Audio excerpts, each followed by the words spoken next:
can all be Vikings now. Who do we roar at? Celts. Anybody not on this bus is a Celt. And we don't like the Celts. Right? Who are the bad people? Celts. No, we are. We're the Vikings. Okay. Who do we not roar at?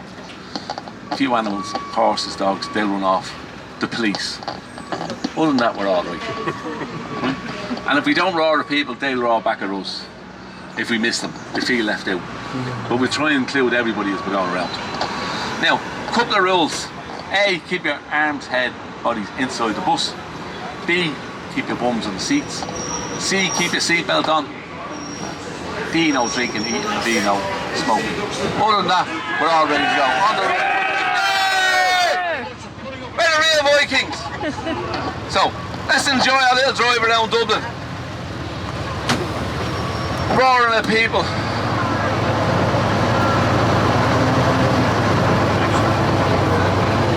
Yeah, you're all right here, the right on the left.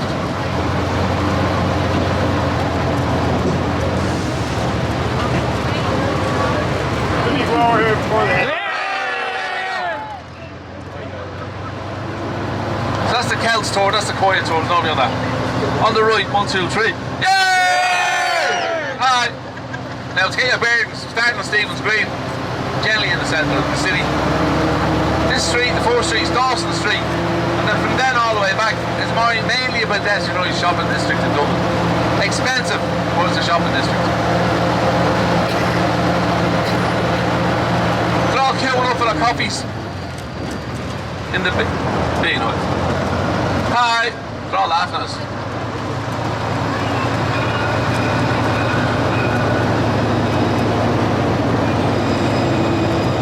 There's normally horses parked up here in the right so we don't roar.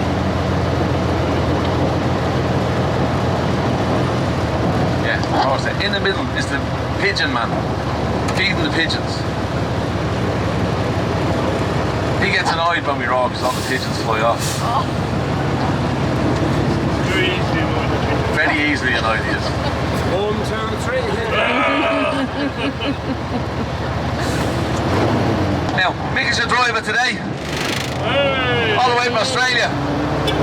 Hasn't crashed in 2 weeks. My name is Ray. I'm going to try and tell you a little bit going around and pick out a few victims we can roar at. Especially if they're drinking coffee, especially if they're on their phone. Now on the left, 1, 2, 3. Yay! They're all famous. Now this is a beautiful area of Dublin. It doesn't get much better than coming down here.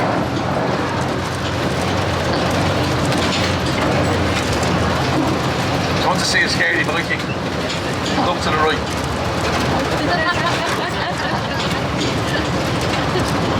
Scarier than the last mob anyway.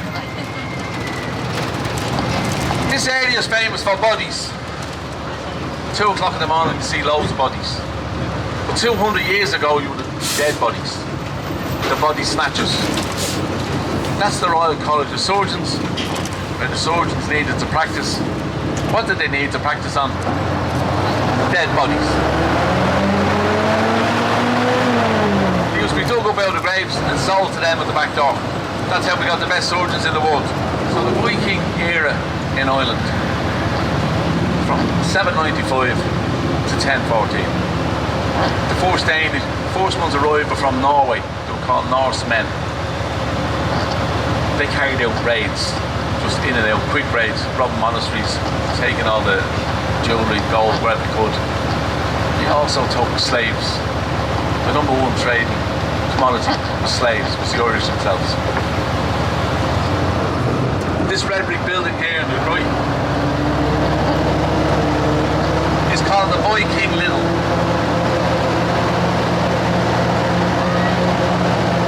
Now, when they were building it, in the foundations they found the ruins of a Viking house. So instead of covering it in concrete, they preserved it. Put a glass floor in the shop. So when you get your bread and milk, you can see the house underneath your feet. Nice of them to do. Hi, how are you? 1, 2, 3. Yeah! Yeah, you can roar back.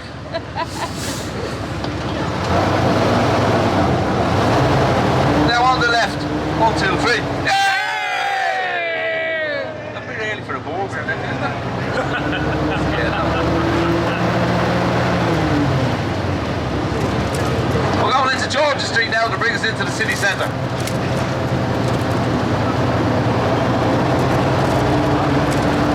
So the Viking Lidl is famous in Dublin.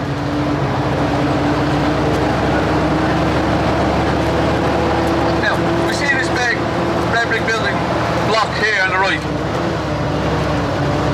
That was one of the original shopping malls, opened in 1880. In the middle of it is a shopping arcade. This is Georgia Street. That is called the Georgia Street Arcade. Hiya! Sorry I missed you.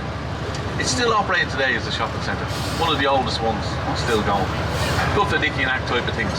When you walk through there, you come into another area called Powers Court. And then the next street over is Grafton Street. Grafton Street, where we started, is George Street. That's our generally pedestrianised area of shopping. Hiya! Now, there's a few Celts here on the left. She's on her phone. 1, 2, 3. Yeah! Hiya!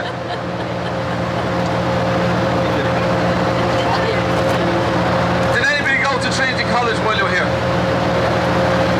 We're going left of the lights, up to the right is Trinity College. Famous college in Dublin. It has the Book of Celts and the ROOOAAAR. They're the famous artifacts that people go to see.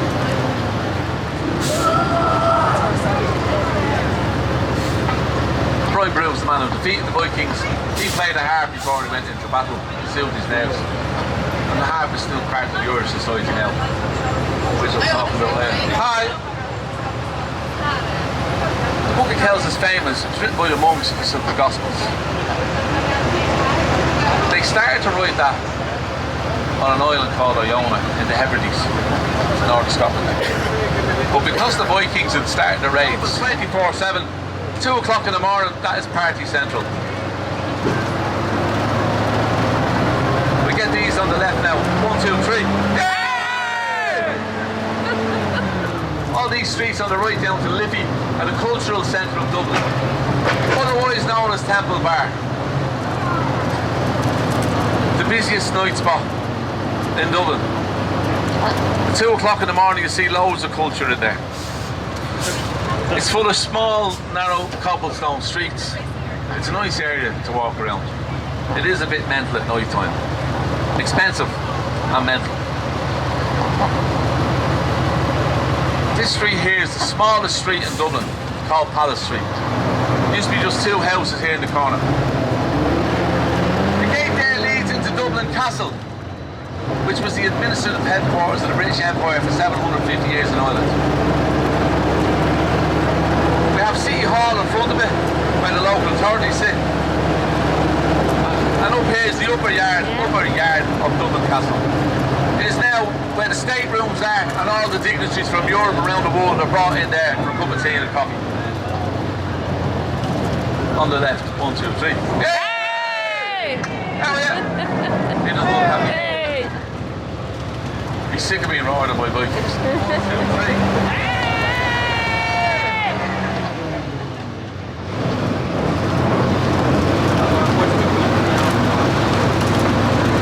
We're going left here, but down to the right is the oldest street in Dublin called Fish Amble Street. Amble Day Market, Fish Market, Meat Market. Church and Focus. 1, 2, 3. Yeah! Hi!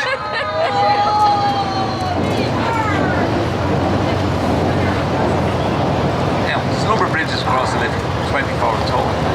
The next one is the most famous. Do we know the name of it? Halfpenny Bridge. The Halfpenny Bridge. Halfpenny Bridge. Exactly. Reason being, they used to charge a halfpenny to cross it. But they stopped charging in 1919, so we're all right now, it's free.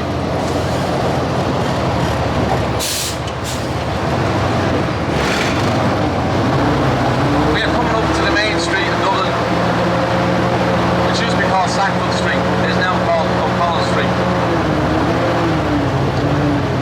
right, 1, 2, 3. Yay! Hi! There's your Viking hats! First statue on the left is of Daniel O'Connell.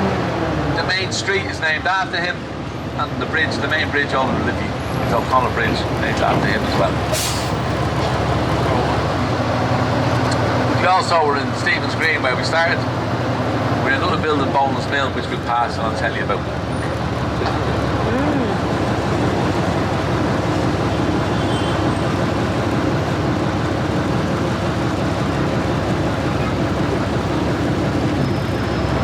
On the left, 1, 2, 3. Yay!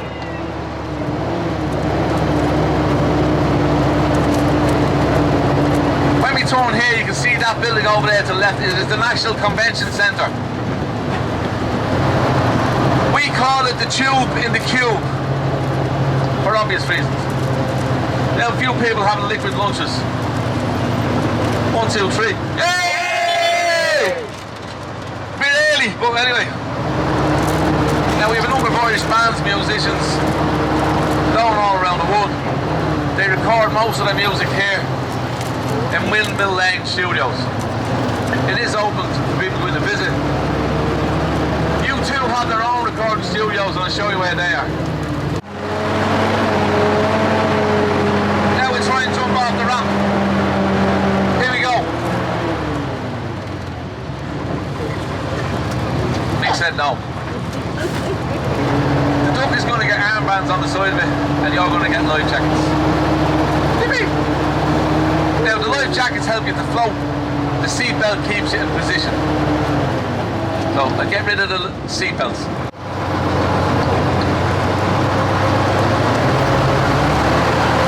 Here we go. 1, 2, 3.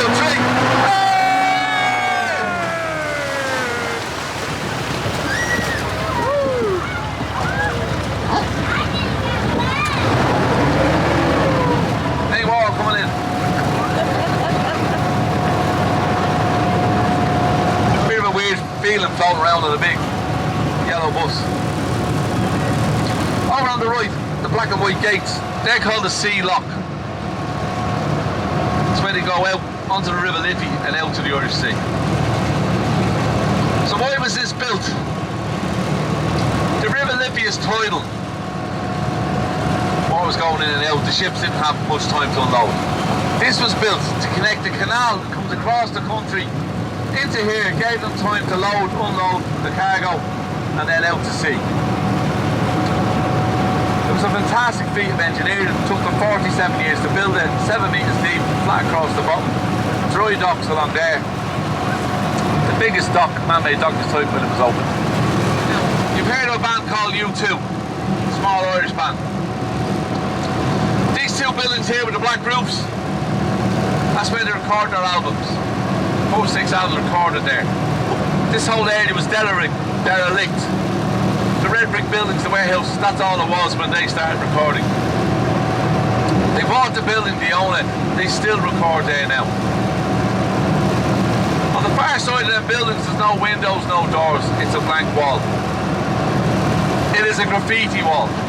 That's where all the fans go and write their names and write the messages. The granite stone building here, they were the original stables. The barges were pulled along by horses that were led along by kids as young as 6 and 7. That's how the barges got up along the canal before they had steam. That is now one house. One person lives there, owns that house. He's the man that developed the whole area.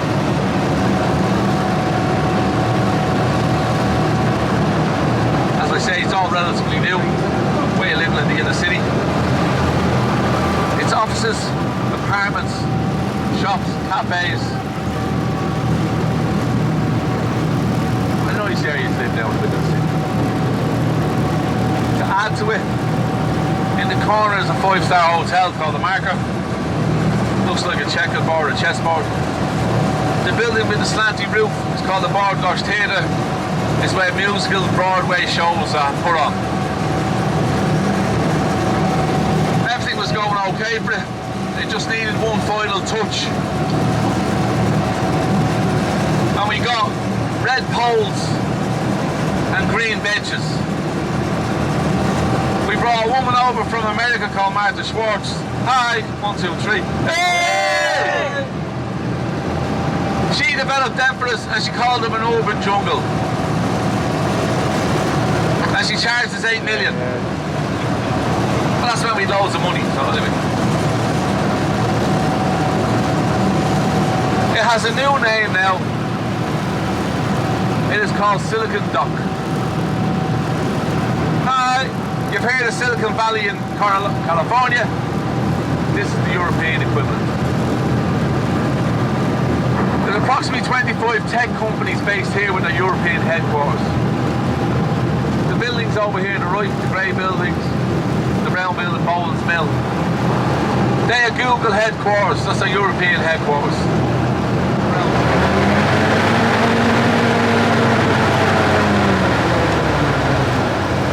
I hope you all enjoyed a little floating around. If we sat in our own car now, we'd be worried, wouldn't we?